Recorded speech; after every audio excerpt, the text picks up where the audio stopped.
All right, let's get caught up on this rain now. Some of the best of the rain of the day moving right across the heart of the bay. I mean, the camera on top of the at the toll booth for the Golden Gate Bridge really does paint a pretty picture right now. It's nice to see the drops on there. Of course, you'd have the option to get your windshield wipers going if you were in that. Let's get to high-def Doppler. I want to show you where the focus is. We've seen a very well-organized line of rain come right across the peninsula. So what we were seeing on the Golden Gate Bridge was actually on the lighter side of this.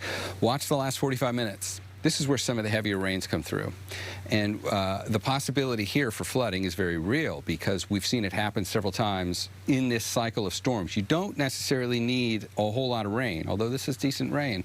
The ground's already so saturated, we're likely going to have some higher amounts of runoff than we typically would. And that does translate down to 280 and even 101. Really, any of the side roads down along the peninsula, we've seen it happen far too often over the course of the last week and a half.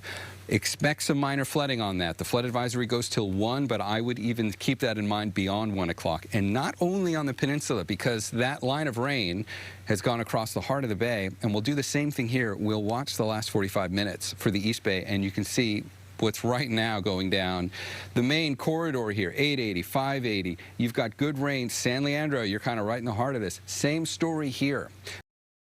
Here yet, but the likelihood of that rain having enough intensity at this point, it will become a concern as you're on the road. Keep that in mind over the course of the next hour if you've got to be anywhere for these locations, and just watch where the rain's going. The Santa Cruz Mountains are about to get their share of this as well. And if we come back out for the wider view, we'll switch from high-def Doppler. It picks up beautifully on the focus of that rain. A very good sign that this model's got its act together. Let's see what happens next. Takes a little while.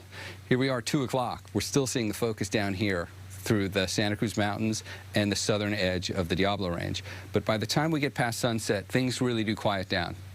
And then we're going to get a break. There's no rain in the forecast from Thursday through Sunday. We're going to get a nice long stretch of days with no rain. That's the generalized look at how much more rain's to come, but all bets are off if you get under that line. There will be areas of localized heavier rainfall than that and some minor flooding to make sure you are staying very aware of on the roads. Daytime highs today, not an issue. We'll be in the upper 40s to the low 50s. Morning lows will become an issue over the next few mornings. This is what the next item is. As we clear out the system, the clearer the sky gets overnight, Friday and Saturday, the temperatures are going to drop. So North Bay valleys, Santa Rosa, Petaluma, you'll be getting down to 30. In the inland East Bay valleys, you'll be getting down into the low and mid 30s.